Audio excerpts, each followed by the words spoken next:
পুলিশের সাবেক মহাপরিদর্শক বেনজির আহমেদ ও তার পরিবারের সদস্যদের বিরুদ্ধে ওঠা দুর্নীতির অভিযোগ অনুসন্ধানের নির্দেশনা চেয়ে হাইকোর্টে একটি রিট দায়ের করা হয়েছে।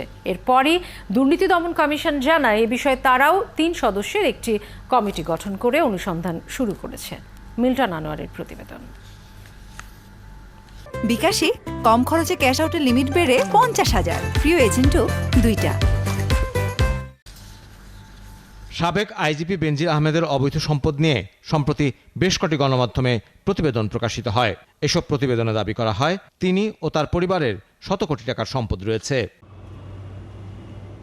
এসব খবরের প্রেক্ষিতে বেনজির আহমেদ ও তার পরিবারের সম্পদ নিয়ে অনুসন্ধানের নির্দেশনা চেয়ে হাইকোর্টে রিট করেন সুপ্রিম কোর্টের আইনজীবী সালাউদ্দিন রিগান। বিচারপতি নজরুল ইসলাম তালুকদারের হাইকোর্ট বেঞ্চে এই রিটের শুনানি হবে।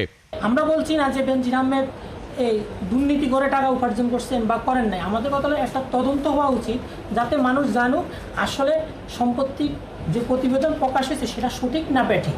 এই রিট দায়েরের কিছুক্ষণের মধ্যেই সংবাদ সম্মেলনে দুদক সচিব জানান, পুলিশের সাবেক আইজিপি বেনজির আহমেদ ও তার পরিবারের সদস্যদের বিরুদ্ধে ওঠা দুর্নীতির অভিযোগ অনুসন্ধানের বিষয়ে সিদ্ধান্ত নিয়েছে দুদক। ৩ সদস্যের একটি কমিটি অনুসন্ধান শুরু করেছে।